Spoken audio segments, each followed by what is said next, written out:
అందరికీ వందనాలు. నిన్న మొన్న మన ప్రాంతంలో కుంగనూరు శాసనసభ్యులు పెద్దిరెడ్డి రామచంద్రారెడ్డి గారి భూ ఆక్రమణల మీద జరుగుతున్న వ్యవహారాల మీద మాట్లాడదామని ఈ సమావేశం ఏర్పాటు చేయడం జరిగింది. తెలుగుదేశం పార్టీ తరఫున మనందరికీ తెలుసు, గత 5 సంవత్సరాల కాలంలో వైకాపా హయాంలో జరిగిన అనేక రకాలైన ప్రజాధనం దోపిడీల గురించి, అందులో ఈ యొక్క భూముల వ్యవహారం కూడా ఒక చిన్న భాగం మాత్రమే. పూర్తిగా వీళ్ళు చేసినట్టునే చెప్పుకోవాలంటే కొన్ని రోజుల తరబడి చెప్పుకునే పరిస్థితి ఉంది. కాకపోతే ఈ భూముల విషయానికి వస్తే పులిచెర్ల మండలంలో ఇప్పుడుండే అన్నమయ్య జిల్లా, ముందుండే చిత్తూరు జిల్లా, పులిచెర్ల మండలంలో ఇప్పుడు కూడా చిత్తూరు జిల్లానే, పార్లమెంట్ వచ్చి రాజంపేట కిందకి వస్తుంది. పులిచెర్ల మండలంలో మంగళంపేట రెవెన్యూ విలేజ్లో మనందరికీ తెలుసు, ముంగిలిపట్టు ఒక రిజర్వ్ ఫారెస్ట్ ఏరియా. ఇక్కడ ఒక పెద్ద వ్యవసాయ క్షేత్రాన్ని దాదాపుగా 100 ఎకరాలు ఫెన్సింగ్ వేసి కంచె వేసి పెట్టుకున్నారు. పెద్దిరెడ్డి రామచంద్రారెడ్డి ఆయన కుటుంబీకుల పేరుతో ఉంది. అక్కడ రిజర్వ్ ఫారెస్ట్ చట్టాలను అతిక్రమిస్తూ కంచె వేసుకోవడం కానీ, రోడ్డు వేసుకోవడం కానీ, ఆక్రమించుకోవడం కానీ ఇవన్నీ జరిగినాయి. ఇవన్నీ మన భారత రాజ్యాంగంలో ఉండే చట్టాలకు వ్యతిరేకం. రోడ్లు వేయకూడదు. మీకు తెలుసు, ఒక చిన్న ప్రాజెక్టు కట్టినప్పుడు అటవీ ప్రాంతం ముంపునకు గురైతే ఫారెస్ట్ డిపార్ట్మెంట్ నుంచి క్లియరెన్స్ తెచ్చుకోవాలంటే ఎంత కష్టమో మనందరికీ తెలుసు. ఎవరైనా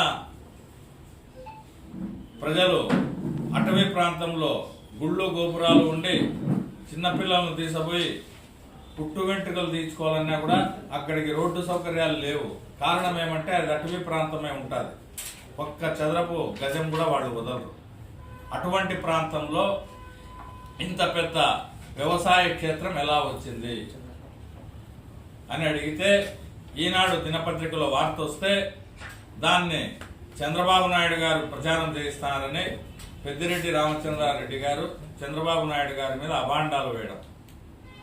చంద్రబాబు నాయుడు గారికి రాయించాల్సిన అవసరం ఏముంది?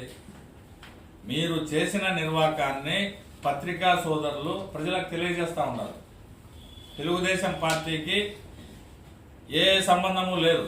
తెలుగుదేశం ప్రభుత్వం మాత్రం ఖచ్చితంగా విచారణ చేయిస్తుంది.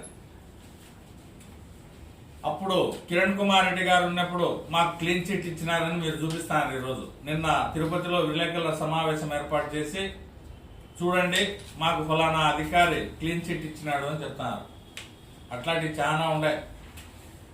నమ్మకస్తులైన అధికారులు ఉన్నప్పుడు కొంతమంది వాళ్లను లోబర్చుకొని తీసుకున్న సర్టిఫికెట్లు కాదు, ఇంకా లోతైన విచారణ జరగబోతా ఉంది. నిన్ననే దాని మీద ఒక కమిటీ వేసినారు. ఇన్వెస్టిగేటింగ్ టీంను చిత్తూరు జిల్లా కలెక్టరు, చిత్తూరు జిల్లా ఎస్పీ, చిత్తూరు జిల్లా ఫారెస్ట్ అధికారులు కలిసి జాయింట్ టీము వేసినారు. అక్కడ ఆ రెవెన్యూ విలేజ్లో, మంగళంపేట రెవెన్యూ విలేజ్లో 295, 296 సర్వే నెంబర్లు ఉన్నాయి. మనం 1952 రికార్డులు చూసుకుంటే అక్కడ కేవలం 23 ఎకరాల భూమి ఉండాలి. 2 సర్వే నెంబర్లలో కలిసి 17 ఎకరాలు ఒక దాంట్లో, 5 ఎకరాలు ఒక దాంట్లో, 22 ఎకరాల చిల్లర, 23 ఎకరాల దాకా ఉండాలి. అంతే ఉండాలి, ఎప్పటికీ అంతే ఉండాలి. దాన్ని సబ్ డివిజన్ చేసినా అంతే ఉండాలా, సబ్ డివిజన్ చేయకపోయినా అంతే ఉండాలి. ఆ భూమిని పెద్దిరెడ్డి కుటుంబీకులు కొన్నారు. కొన్న తర్వాత విచిత్రంగా ఆ భూమిని సబ్ డివిజన్ చేస్తే భూమి 25 ఎకరాలు ఉండే భూమి 50 ఎకరాలు అయిపోయింది. ఇది ఎలా సాధ్యం? సబ్ డివిజన్ ఏ పర్పస్ కోసం చేస్తారు, ఎందుకు చేస్తారు? 25 ఎకరాల భూమి సబ్ డివిజన్ చేస్తానే 50 ఎకరాలు ఎందుకైంది? 50 ఎకరాల భూమి మళ్ళీ రిజిస్టర్లు వేరే వాళ్ళ పేర్లతో చేర్చుకుంటానే 75 ఎకరాలు అయిపోయింది. మీకు వివరాలన్నీ ఇచ్చినారు రాసి పేర్లతో సహా. వాస్తవంగా ఆ 2 సర్వే నెంబర్లు పట్టా భూములే. అవి గ్రామానికి దగ్గరలో, ఇప్పుడు శాటిలైట్ సర్వేలో చేస్తే మంగళంపేట గ్రామానికి ఆనుకొని దగ్గరగా ఉన్న భూములు అవి చూసుకోండి మీరు. కానీ వ్యవసాయ క్షేత్రం నట్టనడి రిజర్వ్ ఫారెస్ట్ లో ఉంది. సర్వే నెంబర్లు ఇక్కడ, ఆ భూములు ఇక్కడ ఉన్నాయి, మీరు చూపిస్తా ఉండేది అక్కడ చూపిస్తారు.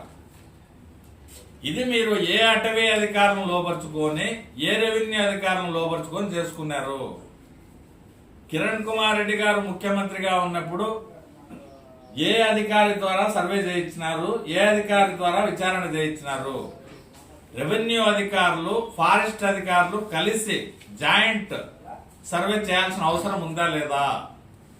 1952లో 2 సర్వే నెంబర్లలో 25 ఎకరాలు మాత్రమే ఉండే భూమి ఆ తర్వాత 50 ఎకరాలయ్యి, తర్వాత 75 ఎకరాలయ్యి, మీరు 75 ఎకరాలు ఈరోజు మీ కుటుంబ సభ్యుల పేర్లతో రిజిస్ట్రేషన్ పొంది ఉన్నారు. అది ఆక్రమణలో చూస్తే 100 ఎకరాలు ఉంది. ఇంకో 25 ఎకరాలు అక్రమంగా ఆక్రమించుకొని 100 ఎకరాలకు మీరు అటవీ చట్టాలకు విరుద్ధంగా మీరు కంచె వేసుకొని ఉండారా లేదా?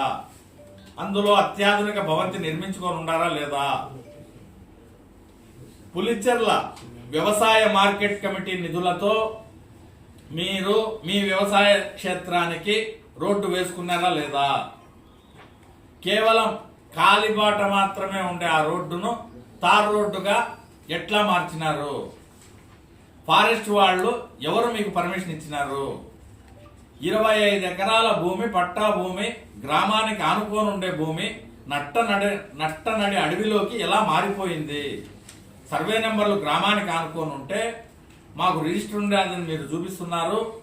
ఆ భూమి చూస్తే నట్టనడి ఫారెస్ట్ ఏరియాలకి ఎట్లా మారిపోయింది?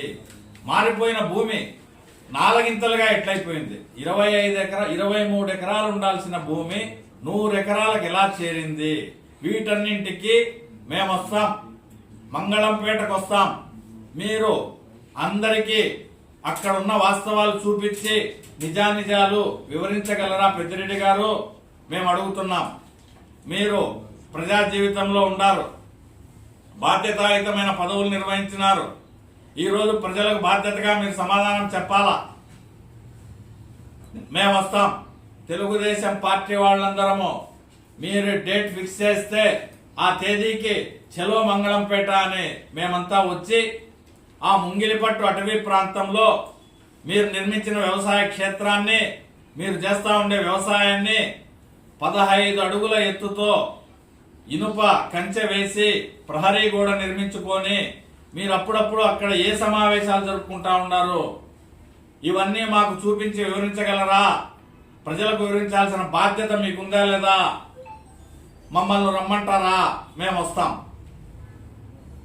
ఈ అక్రమాలన్నిటి మీద జిల్లాలో కమిటీ వేసినారు ముఖ్యమంత్రి గారు. దీని మీద విచారణ జరగబోతా ఉంది. నిజానిజాలు నిగ్గు తేలుస్తాం.